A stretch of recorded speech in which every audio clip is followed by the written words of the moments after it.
नमस्ते सबैजनालाई, मेरो नाम चाहिँ निरोज।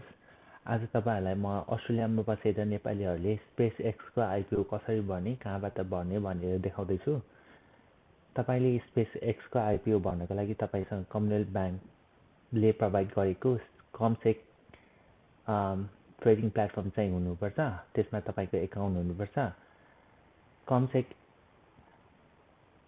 प्लेटफर्मभित्र तपाईँको इन्टरनेसनल ट्रेडिङ एकाउन्ट पनि हुनुपर्छ, जसमा चाहिँ तपाईँको इन्टरनेसनल वालेट हुन्छ। इन्टरनेसनल वालेटमा चाहिँ तपाईँले कमनवेल्थ ब्याङ्कबाट लिङ्क गरिएको ब्याङ्क एकाउन्टबाट तपाईँले पैसा ट्रान्सफर गर्नुपर्ने हुन्छ। इन्टरनेसनल वालेटमा तपाईँ यदि अस्ट्रेलियामा बस्नुहुन्छ अनि तपाईँसँग कमसेक एकाउन्ट छ अनि कमसेक इन्टरनेसनल एकाउन्ट छ र तपाईँको कमसेक इन्टरनेसनल वालेटमा इनफ मनी छ भने चाहिँ तपाईँले अस्ट्रेलियामा बसेर पनि स्पेस एक्सको आइपिओ भर्न सक्नुहुन्छ। त्यसको लागि चाहिँ पहिला तपाईँले कमसेकमा लगइन गर्नुपर्ने हुन्छ। कुनै पनि ब्राउजरमा जानुहोस्, कमसेक लगइन भन्ने टाइप गर्नुहोस्। त्यसपछि तपाईँले फर्स्ट कमसेक लगइनको लिङ्कमा क्लिक गर्नुहोस्। तपाईँको क्लाइन्ट आइडी र पासवर्ड टाइप गर्नुहोस्।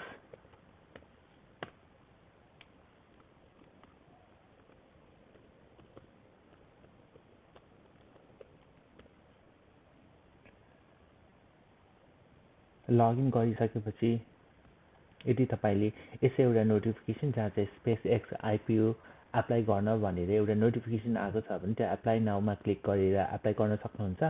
यदि त्यस्तो आएको छैन भने तपाईँले ट्रेडमा जानुहोस्, यो आइपिओमा क्लिक गर्नुहोस् अनि आइपिओ अफरमा क्लिक गर्नुहोस्।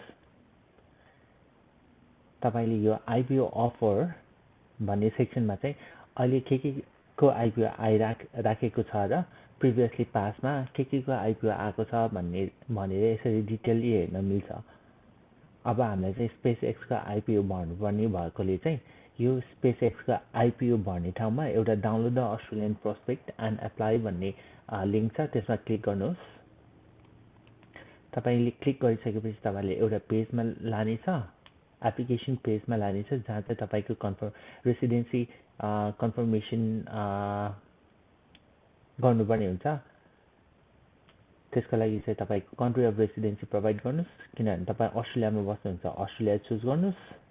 तपाईँको स्टेट चुज गर्नुहोस्। म चाहिँ एनएसडब्ल्यूमा बस्छु, त्यही भएर एनएसडब्ल्यू चुज गर्छु। अनि तपाईँको पोस्ट कोड पनि प्रोभाइड गर्नु होला। मेरो पोस्ट कोड चाहिँ 217 हो, सो म 217 चुज गर्छु। तपाईँको जे हो त्यही चुज गर्नु होला। त्यसपछि कन्टिन्यूमा क्लिक गर्नु होला। अनि त्यसपछि तपाईँले रेसिडेन्सी चेकको टर्म एन्ड कन्डिसनहरू भन्ने पेजमा तपाईँलाई लानेछ। त्यो पेजमा चाहिँ के भनिएको छ भनेदेखि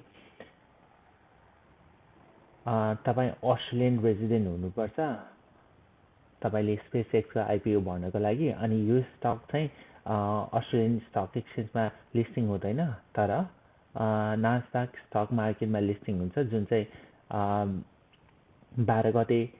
जुन 12 गतेबाट लिस्टिङ हुन्छ। अनि तपाईँको लन्चमेन्ट डेट चाहिँ अस्ट्रेलियाको लागि 4 जुन 2026देखि 10 जुन 2026 भित्रमा तपाईँले गरिसक्नुपर्ने हुन्छ। तपाईँले यो टर्म एन्ड कन्डिसन पढ्न मन छ भने तपाईँले आफ्नो टाइम लिएर पढ्न सक्नुहुन्छ। अदरवाइज तपाईँले यो आई एग्री भन्ने चेक बक्समा क्लिक गर्नुहोस् र कन्टिन्यू गर्नुहोला। तपाईँले त्यो टर्म एन्ड कन्डिसन रिड गरिसक्नु भएपछि तपाईँलाई स्पेस एक्सको अफर डिटेलहरूमा भएको पेजमा तपाईँलाई लानेछ। त्यो पेजमा चाहिँ तपाईँले के हेर्न सक्नुहुन्छ भनेदेखि यो अस्ट्रेलियाको लागि चाहिँ स्पेस एक्सको आइपिओ तपाईँले कहिलेदेखि भर्न मिल्छ, अनि कति दिन टाइम छ तपाईँसँग भर्नलाई, अनि कति डलरमा अफर लिस्ट गरिएको छ, अनि त्यस्तै कुरा लेखेको छ।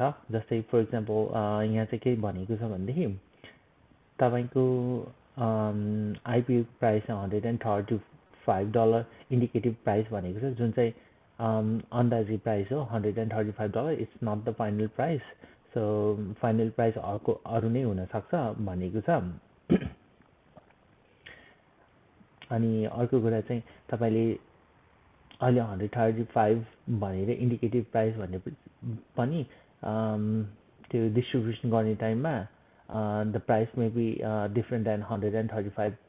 So whatever price is given at the point of distribution, तपाईँले त्यो प्राइसमा लिनुपर्ने हुन्छ. You can't say no. So make sure you read all the terms and conditions. If you are happy with the terms and conditions, then तपाईँले apply गर्न सक्नुहुन्छ. Otherwise, you can ignore SpaceX IPO. यदि तपाईँलाई यो डिटेलहरु सबै पढ्न मन छ भने चाहिँ तपाईको टाइम लिएर पढ्नु होला. अनि त्यसपछि चाहिँ तपाईले डाउनलोड अफर डकुमेन्टमा क्लिक गर्नुपर्ने हुन्छ. यदि तपाईलाई यो डकुमेन्ट SpaceX को IPO अफर बारे फर्दर पढ्न मन छ भने यो लिंकमा क्लिक गर्नु होला र तपाईले PDF फाइल डाउनलोड गर्न सक्नुहुन्छ जुन चाहिँ तपाईले आफ्नो फ्री टाइममा पढ्न सक्नुहुन्छ. Or you can download it, read everything inside it. Then if you are happy to proceed with the application, तपाईले यो चेक बक्स कन्फर्मेसन चेक बक्समा क्लिक गर्नु होला अनि एप्लाई नाउमा क्लिक गर्नु होला. सो तपाईले एप्लाई नाउ क्लिक गरिसकेपछि तपाईको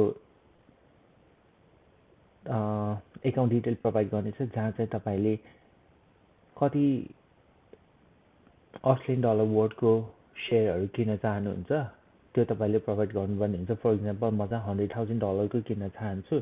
सो यो एप्लिकेसन भ्यालुमा तपाईको $100,000 चुज गर्नु होला. अनि तपाईको कन्ट्याक्ट डिटेलमा तपाईको contact name, preferred contact number अनि इमेल एड्रेसहरु प्रोभाइड गर्नु होला. अनि पेमेन्ट टाइपमा इन्टरनेशनल वालेट क्लिक गर्नु होला. सो यो सबै गरिसकेपछि चाहिँ तपाईले कन्टिन्यू गर्नु होला.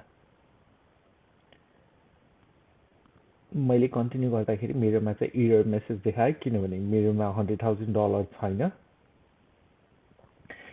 यदि तपाईसँग $100,000 या तपाईले जति अमाउन्टको भर्न खोज्नु भएको अमाउन्ट तपाईको एकाउन्टमा छ भने चाहिँ तपाईलाई तपाईको एप्लिकेसन रिभ्यू पेजमा लानेछ जहाँ चाहिँ तपाईले कति $1,000 को एप्लिकेसन गर्नुभयो र तपाईको नेम, कन्ट्याक्ट डिटेलहरु अनि इमेल एड्रेसहरु कन्फर्मेसन गर्न रिभ्यू गर्न तपाईलाई एउटा पेजमा लानेछ. त्यो यदि तपाईले कन्फर्म गरिसकेपछि चाहिँ तपाईले एप्लाई नाउ भन्ने आइकन देख्नुहुनेछ. त्यो एप्लाई नाउ भन्ने आइकनमा क्लिक गर्नुहोस्. त्यो गरिसकेपछि चाहिँ तपाईलाई एउटा कन्फर्मेसन इमेल आउँछ र कन्फर्मेसन मेसेज पनि तपाईको विन्डोमा पपअप हुन्छ. त्यसमा चाहिँ के हुन्छ भनेदेखि तपाईको एप्लिकेसन नम्बर र कति $1,000 को एप्लाई गर्नुभयो भनेर देखाउनेछ. यसरी तपाईले SpaceX को IPO भर्न सक्नुहुन्छ.